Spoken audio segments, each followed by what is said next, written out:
I started doing a little research on the word change in the last couple of years, and some of you have heard me share this before, so it's a very important part of this topic right now.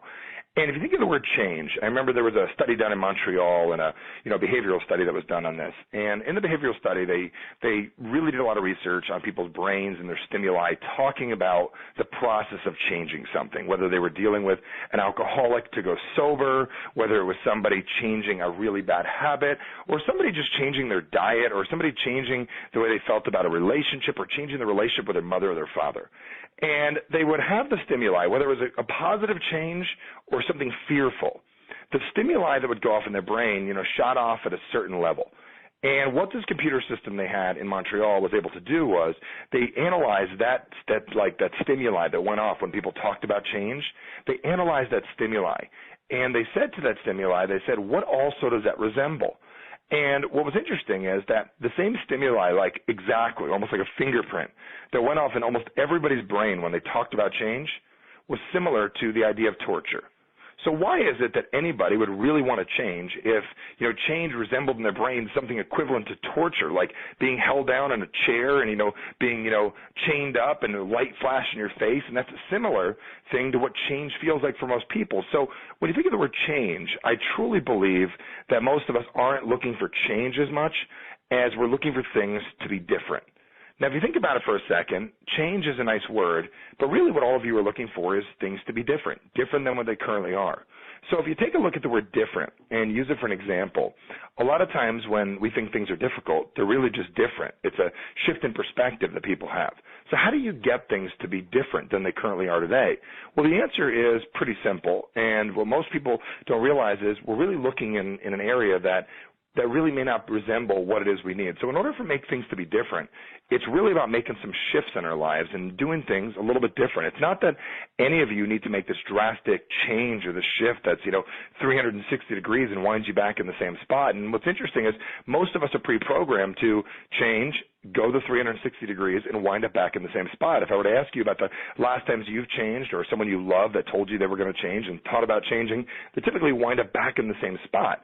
And the reason they wind up back in the same spot and things don't really, work out for them is because for the most part, most people, when they think about change and they think about doing it, they realize that, wow, this is painful, and they wind up back in the same spot. So what if I told you that change really isn't what you were after?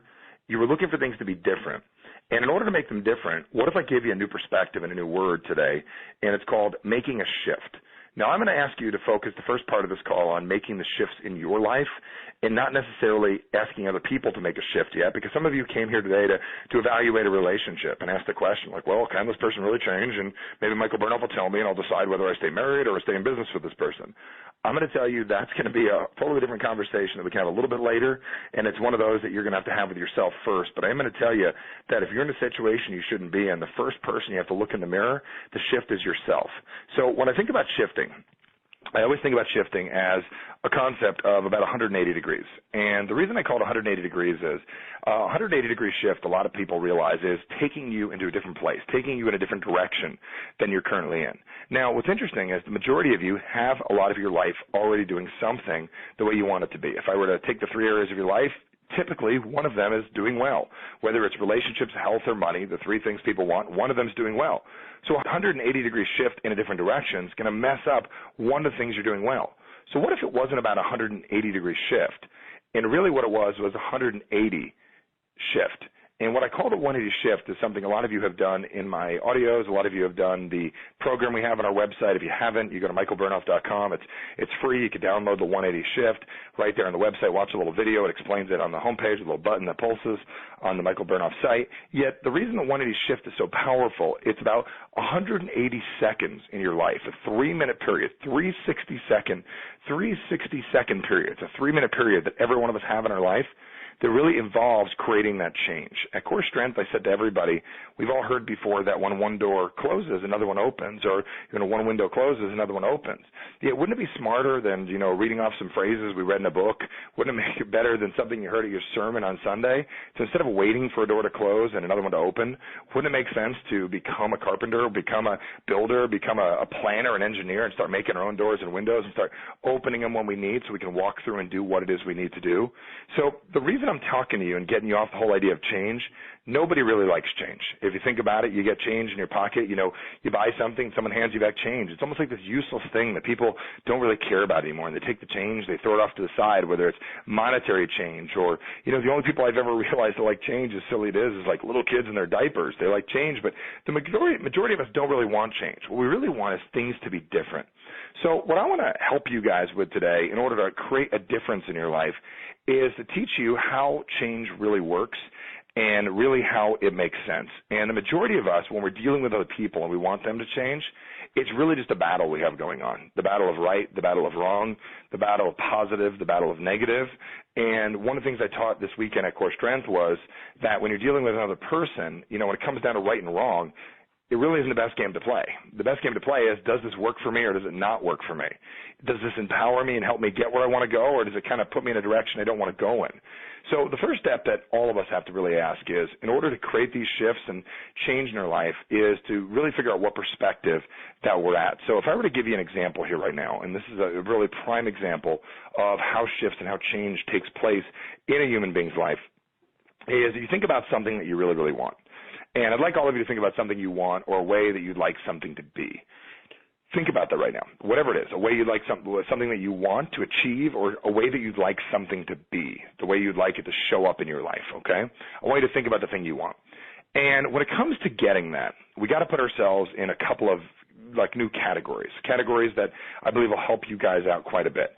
And one of the categories is, the question is, are you far away from getting what it is you want? Does it require a lot of change? Does it require a little more consistency? Does it require a different perspective? Does it require, you know, a little more action? What does it require to get you from where you are to where you want to go? Because it's not really the change we're looking for as much as we're looking to get what it is we want and things to be different in our lives in a very, very short period of time. So let's take an example here for a second if there's something you want. Now, the first question you have to ask on achieving anything and really creating those shifts in your life is this. Am I on my way to getting where I want to go? And am I just a little bit impatient? Am I on my way? I cannot figure out how to get there exactly, but I'm doing okay, and I want to get to the next level. And these are some of the students that I work with always say to me, Michael, if you could just show me how to get to the next level and I could do it consistently, I'm going to be very, very happy. And for a lot of you, that's really where you're at right now. Your question is, can I get to the next level? You're on your way. You're proud of yourself. You're headed there. You just haven't figured out how to get yourself to do that consistently. And I want you to think about that for a second. Now, there's another group of you who are having a different challenge. You are what's called stuck, and you're having trouble getting started. So one group of you is already doing well. You're already pushing. You're already making things happen, and you're proud of yourself, and everything's going really, really well, yet you'd like to do better. And there's another group of you that are feeling stuck. And the reason I'm going to have you analyze that is because your stance on what's going on really is going to make all of the difference.